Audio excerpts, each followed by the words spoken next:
जय माता दी दोस्तों, जय श्री हरि। स्वागत है आपका हमारे YouTube चैनल अभव्या वर्ल्ड में। आज की इस वीडियो में हम श्री सत्यनारायण की संपूर्ण व्रत कथा सुनेंगे। शास्त्रों में बताया गया है कि सत्यनारायण व्रत कथा का पाठ करने से व्यक्ति को 1000 यज्ञ करने के बराबर पुण्य मिलता है।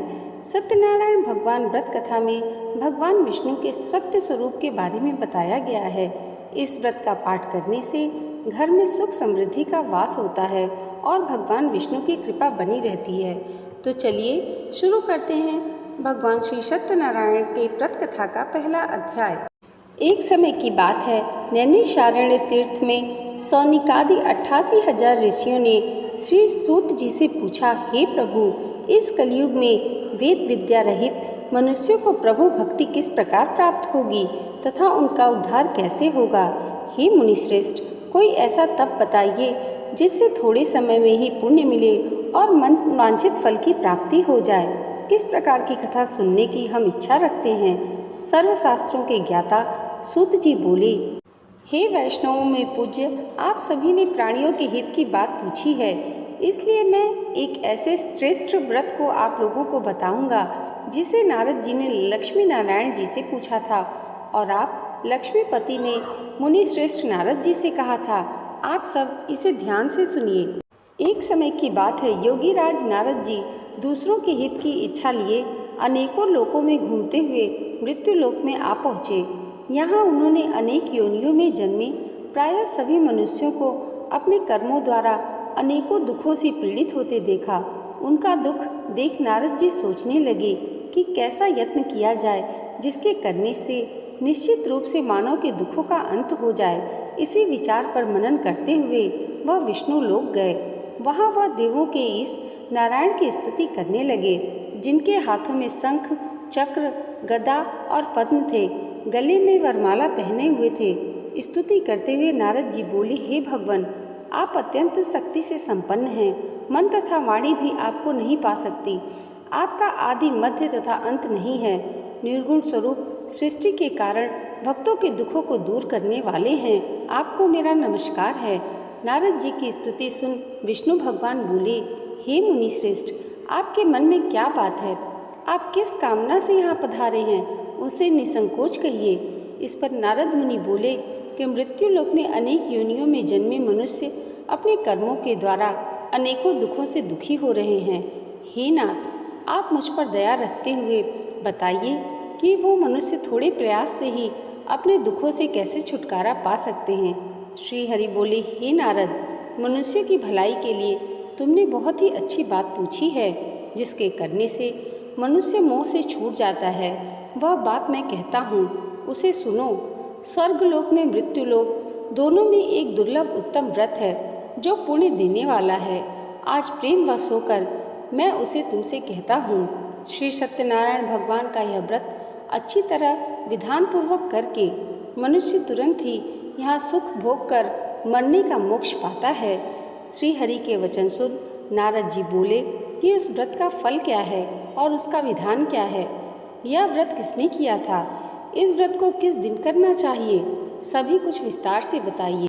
नारद जी की बात को सुनकर श्री हरि बोले, दुख व शोक को दूर करने वाला, यह सभी स्थानों पर विजय दिलाने वाला है।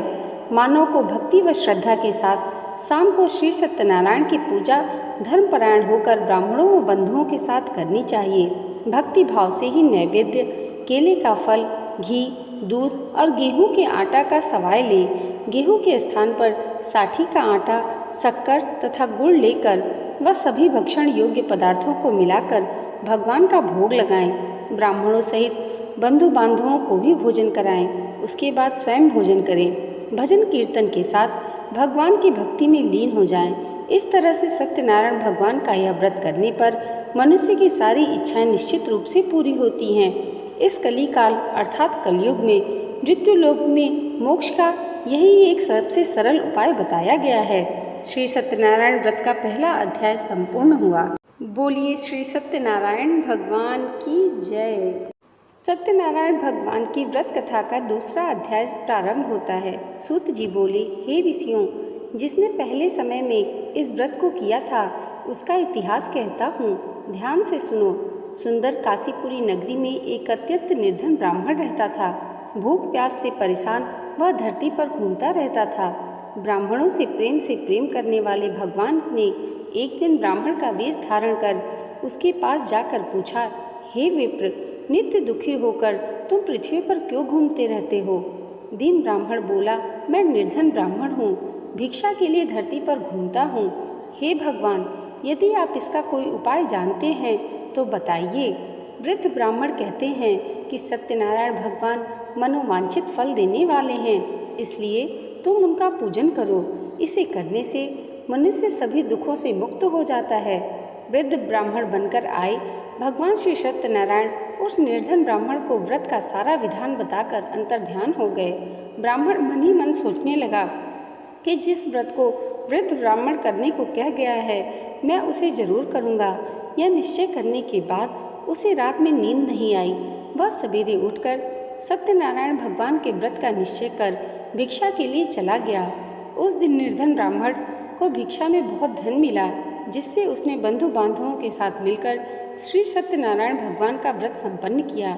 भगवान सत्यनारायण का व्रत संपन्न करने के बाद वह निर्धन ब्राह्मण सभी दुखों से छूट गया और अनेक प्रकार की संपत्तियों से युक्त हो गया। उस समय से यह ब्राह्मण हर माह इस व्रत को करने लगा। इस तरह से सत्यनारायण भगवान के व्रत को जो मनुष्य करेगा वह सभी प्रकार के पापों से छूटकर मोक्ष को प्राप्त होगा। जो मनुष्य इस व्रत को करेगा वह भी सभी दुखों से मुक्त हो जाएगा। सूत जी बोले कि इस तरह से नारद जी से नारायण जी का कहा हुआ श्री सत्यनारायण व्रत को मैंने तुमसे कहा। हे विप्रों, मैं अब और क्या कहूँ? ऋषि बोले, हे मुनिवर, संसार में उस विप्र से सुनकर और किस किस ने इस व्रत को किया, हम सब इस बात को सुनना चाहते हैं। इसके लिए हमारे मन में श्रद्धा का भाव है। सूत जी बोले, हे मुनियों, जिसने इस व्रत को किया है वे सब सुनो। एक समय वही विप्र धन व ऐश्वर्य के अनुसार अपने बंधु बांधवों के साथ इस व्रत को करने को तैयार हुआ। उसी समय एक लकड़ी बेचने वाला बूढ़ा आदमी आया और लकड़ियां बाहर रखकर अंधर ब्राह्मण के घर में गया। प्यास से दुखी वह लकड़हारा उनको व्रत करते देख विप्र को नमस्कार कर पूछने लगा कि आप यह क्या कर रहे हैं? तो उन्होंने बताया कि व्रत कर रहा हूँ तथा इसके करने से क्या फल मिलेगा, कृपया मुझे बताइए। ब्राह्मण ने कहा, सब मनोकामनाओं को पूरा करने वाला यह सत्यनारायण भगवान का व्रत है। इनकी कृपा से ही मेरे घर में धन धान्य आदि की वृद्धि हुई है। विप्र से सत्यनारायण व्रत के बारे में जानकर लकड़हारा बहुत प्रसन्न हुआ। चरणामृत लेकर वह प्रसाद खाने के बाद वह अपने घर गया। लकड़हारे ने अपने मन में संकल्प किया कि आज लकड़ी बेचने से जो धन मिलेगा उसी से श्री सत्यनारायण भगवान का उत्तम व्रत करूँगा। मन में इस विचार को ले बूढ़ा आदमी सिर पर लकड़ियाँ रख उस नगर में बेचने गया जहाँ धनी लोग ज़्यादा रहते थे। उस नगर में उसे अपनी लकड़ियों का दाम पहले से 4 गुना अधिक मिलता है। बूढ़ा प्रसन्नता के साथ दाम लेकर केले, शक्कर, घी, दूध, दही और गेहूं का आटा ले और सत्यनारायण भगवान के व्रत की अन्य सामग्री लेकर अपने घर गया। वहां उसने अपने बंधु बांधवों को बुलाकर विधि विधान से सत्यनारायण भगवान का पूजन और व्रत किया। इस व्रत के प्रभाव से वह बूढ़ा लकड़हारा धन, पुत्र आदि से युक्त होकर संसार के समस्त सुख भोग अंत काल में बैकुंठ धाम चला गया। श्री सत्यनारायण व्रत कथा का दूसरा अध्याय संपूर्ण हुआ। बोलिए श्री सत्यनारायण भगवान की जय। भगवान श्री सत्यनारायण की कथा का तीसरा अध्याय प्रारंभ होता है। सूत जी बोले, हे श्रेष्ठ मुनियों, अब आगे की कथा कहता हूँ। पहले समय में उल्का मुख नाम का एक बुद्धिमान राजा था। वह सत्यवक्ता और जितेंद्रिय था। प्रतिदिन देव स्थानों पर जाता और निर्धनों को धन देकर उनके कष्ट दूर करता था। उसकी पत्नी कमल के समान मुख वाली तथा सती साध्वी थी। भद्रशिला नदी के तट पर उन दोनों ने श्री सत्यनारायण भगवान का व्रत किया। उसी समय साधु नाम का एक वैश्य आया। उसके पास व्यापार करने के लिए बहुत सा धन भी था। राजा को व्रत करते देख वह विनय के साथ पूछने लगा, हे राजन, भक्ति भाव से पूर्ण होकर आप यह क्या कर रहे हैं? मैं सुनने की इच्छा रखता हूँ, तो आप मुझे बताइए। राजा बोला, हे साधु, अपने बंधु बांधवों के साथ पुत्रादि की प्राप्ति के लिए एक महाशक्तिमान श्री सत्यनारायण भगवान का व्रत एवं पूजन कर रहा हूँ। राजा के वचन सुन साधु आदर से बोला, हे राजन, मुझे इस व्रत का सारा विधान कहिए। आपकी कथानुसार मैं भी इस व्रत को करूँगा। मेरे भी संतान नहीं है और इस व्रत को करने से निश्चित रूप से मुझे संतान की प्राप्ति होगी। राजा से व्रत का सारा विधान सुन व्यापार से निवृत्त हो वह अपने घर गया। साधु वैश्य ने अपनी पत्नी को संतान देने वाले इस व्रत का वर्णन कह सुनाया और कहा कि जब मेरी संतान होगी तब मैं यह व्रत करूँगा। साधु ने इस तरह के वचन अपनी पत्नी लीलावती से कहे। एक दिन लीलावती पति के साथ आनंदित हो सांसारिक धर्म में प्रवृत्त होकर सत्यनारायण भगवान की कृपा से गर्भवती हो गई। 10वें महीने उसके गर्भ से एक सुंदर कन्या ने जन्म लिया। दिनों दिन वह ऐसे बढ़ने लगी जैसे कि शुक्ल पक्ष का चंद्रमा बढ़ता है। माता पिता ने अपनी कन्या का नाम कलावती रखा। एक दिन लीलावती ने मीठे शब्दों में अपने पति को याद दिलाया कि आपने सत्यनारायण भगवान के जिस व्रत को करने का संकल्प लिया था उसे करने का समय आ गया है। आप इस व्रत को करिए। साधु बोला, हे प्रिय, इस व्रत को मैं उसके विवाह पर करूँगा। इस प्रकार अपनी पत्नी को आश्वासन देकर वह नगर को चला गया। कलावती पिता के घर में रह वृद्धि को प्राप्त हो गई। साधु ने एक बार नगर में अपनी कन्या को सखियों के साथ देखा तो तुरंत ही दूत को बुलाया और कहा कि मेरी कन्या के योग्य वर देखकर आओ। साधु की बात सुनकर दूत कंचन नगर में पहुंचा और वहां देखभाल कर लड़की के सुयोग्य वाणिक पुत्र को ले आया। सुयोग्य लड़के को देख साधु ने बंधु बांधवों को बुलाकर अपनी पुत्री का विवाह कर दिया। लेकिन दुर्भाग्य की बात ये कि साधु ने अभी भी श्री सत्यनारायण भगवान का व्रत नहीं किया। इस पर श्री भगवान क्रोधित हो गए और श्राप दिया कि साधु को अत्यधिक दुख मिले। अपने कार्य में कुशल साधु बनिया जमाई को लेकर समुद्र के पास स्थित होकर रत्नासारपुर नगर पहुंचा। वहां जाकर दामाद ससुर दोनों मिलकर चंद्रकेतु राजा के नगर में व्यापार करने लगे। एक दिन भगवान सत्यनारायण की माया से एक चोर राजा का धन चुराकर भाग रहा था। उसने राजा के सिपाहियों को अपना पीछा करते देख चुराया हुआ धन वहां रख दिया जहां साधु अपने जमाई के साथ ठहरा हुआ था। राजा के सिपाहियों ने साधु वैश्य के पास राजा का धन पड़ा देखा तो वह ससुर जमाई दोनों को बांधकर प्रसन्नता से राजा के पास ले गए और कहा, उन दोनों चोरों को हम पकड़ लाए हैं, आप आगे की कार्यवाही की आज्ञा दें। राजा की आज्ञा से उन दोनों को कठिन कारावास में डाल दिया गया और उनका सारा धन उनसे छीन लिया गया। श्री सत्यनारायण भगवान के श्राप से साधु की पत्नी भी बहुत दुखी हुई। घर में जो धन रखा था उसे चोर चुरा ले गए। शारीरिक तथा मानसिक पीड़ा व भूख प्यास से अति दुखी हो अन्न की चिंता में कलावती ब्राह्मण के घर गई। वहां उसने श्री सत्यनारायण भगवान का व्रत होते देखा। फिर कथा भी सुनी। वह प्रसाद ग्रहण कर वह रात को घर वापस आई।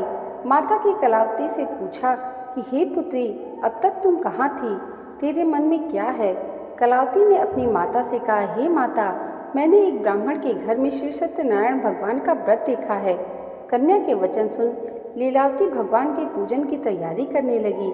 लीलावती ने परिवार व बंधुओं सहित श्री सत्यनारायण भगवान का पूजन किया और उनसे वर मांगा कि मेरे पति तथा जमाई शीघ्र घर आ जाएं।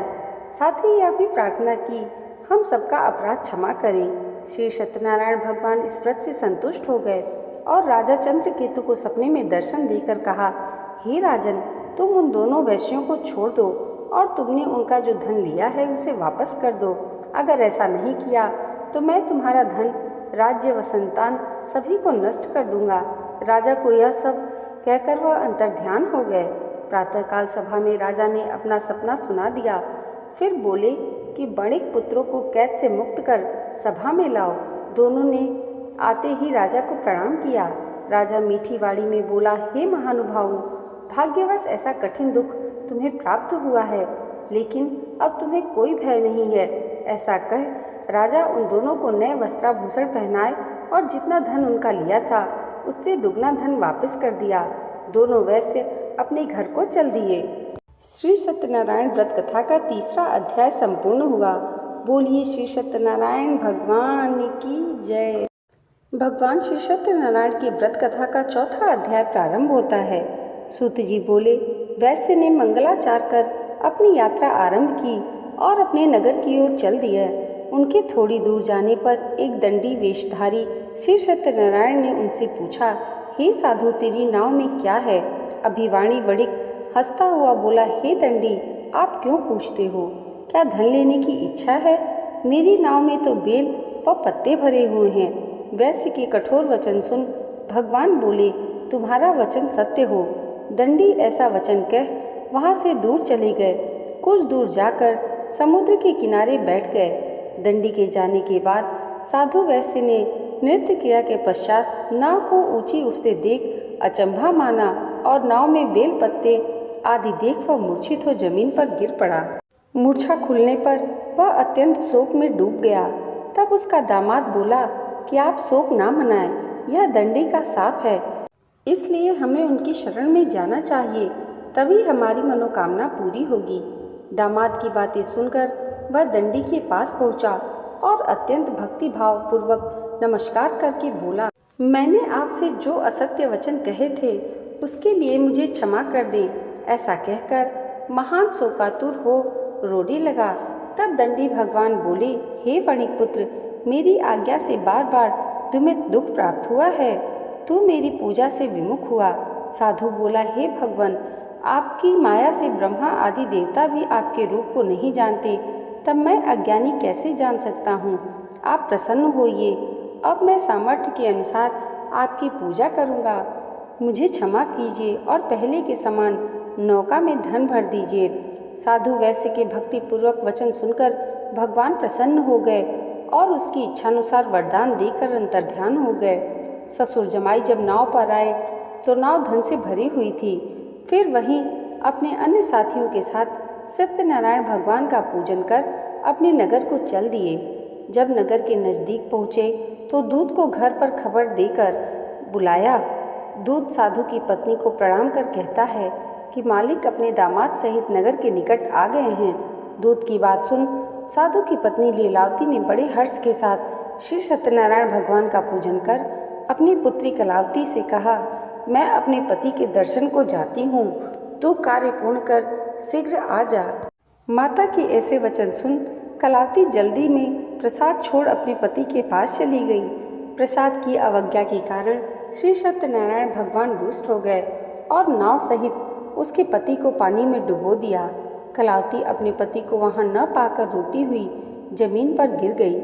नौका को डूबा हुआ देख वह कन्या को रोता देख साधु दुखी होकर बोला कि हे प्रभु, मुझसे तथा मेरे परिवार से जो भूल हुई है उसे क्षमा कीजिए। साधु के दीन वचन सुनकर श्री सत्यनारायण भगवान प्रसन्न हो गए और आकाशवाणी हुई, हे साधु, तेरी कन्या मेरे प्रसाद को छोड़कर आई है, इसलिए उसका पति अदृश्य हो गया है। यदि वह घर जाकर प्रसाद खाकर लौटती है तो इसे इसका पति अवश्य मिलेगा। ऐसी आकाशवाणी सुन कलावती घर पहुंचकर प्रसाद खाकर आती है और फिर आकर अपने पति के दर्शन करती है। इसके बाद साधु अपने बंधु बांधवों सहित श्री सत्यनारायण भगवान का विधि विधान से पूजन करता है। इस लोक का सुख भोग वह अंत में स्वर्ग को जाता है। श्री सत्यनारायण व्रत कथा का 14वां अध्याय संपूर्ण हुआ। बोली श्री सत्यनारायण भगवान की जय। सत्यनारायण भगवान की कथा का 5वां अध्याय प्रारंभ होता है। सूत जी बोले, हे ऋषियों, मैं और भी एक कथा सुनाता हूँ, उसे भी ध्यान पूर्वक सुनो। प्रजापालन में लीन तुंगध्वज नाम का एक राजा था। उसने भी भगवान का प्रसाद त्याग कर बहुत ही दुख सहन किया। एक बार वन में जाकर वन्य पशुओं को मारकर वह बड़ के पेड़ के नीचे आया। वहाँ उसने ग्वालों को भक्ति भाव से अपने बंधुओं सहित सत्यनारायण भगवान का पूजन करते देखा। अभिमानवश राजा ने उन्हें देखकर भी पूजा स्थान में नहीं गया और ना ही उसने भगवान को नमस्कार किया। ग्वालों ने राजा को प्रसाद दिया, लेकिन उसने वह प्रसाद नहीं खाया और प्रसाद को वहीं छोड़ वह अपने नगर को चला गया। जब वह नगर में पहुंचा तो वहाँ सब कुछ तहस नहस हुआ पाया, तो वह शीघ्र ही समझ गया कि यह सब भगवान ने किया है। वह दोबारा ग्वालों के पास पहुंचा और विधि पूर्वक पूजा करके प्रसाद खाया तो श्री सत्यनारायण भगवान की कृपा से सब कुछ पहले जैसा हो गया। दीर्घ काल तक सुख भोगने के बाद मरणोपरांत उसे स्वर्ग लोक की प्राप्ति हुई। जो मनुष्य परम दुर्लभ इस व्रत को करेगा तो भगवान सत्यनारायण की अनुकंपा से उसे धन धान्य की प्राप्ति होगी, निर्धन धनी हो जाता है और भय मुक्त हो जीवन जीता है। संतानहीन मनुष्य को संतान सुख मिलता है और सारे मनोरथ पूर्ण होने पर मानव अंतकाल में बैकुंठ धाम को जाता है। सूत जी बोले, जिन्होंने पहले इस व्रत को किया है, अब उनके दूसरे जन्म की कथा कहता हूँ। वृद्ध सतानंद ब्राह्मण ने सुदामा का जन्म लेकर मोक्ष की प्राप्ति की। लकड़हारे ने अगले जन्म में निषाद बनकर मोक्ष प्राप्त किया। उल्का मुख नाम का राजा दशरथ होकर बैकुंठ को गए। साधु नाम के वैश्य ने मोरध्वज बनकर अपने पुत्र को आरे से चीरकर मोक्ष पाया। महाराज तुंगध्वज ने स्वयं भू होकर भगवान में भक्ति युक्त हो कर्म कर मोक्ष पाया। श्री सत्यनारायण भगवान की कथा का 5वां अध्याय संपूर्ण होता है। बोलिए श्री सत्यनारायण भगवान की जय। दोस्तों, आज की ये वीडियो अगर आपको अच्छी लगी हो तो कमेंट बॉक्स में जय श्री सत्यनारायण भगवान जरूर लिखिएगा और इसे लाइक, और हमारे चैनल पर पहली बार आए हैं तो सब्सक्राइब करना मत भूलिएगा। भगवान श्री सत्यनारायण की कथा का श्रवण करने वाले आप सभी भक्तों पर भगवान श्री सत्यनारायण की कृपा जीवन भर ऐसे ही बनी रहे, इसी मंगल कामना के साथ मिलते हैं अगली वीडियो में। तब तक के लिए जय माता दी, जय श्री हरि।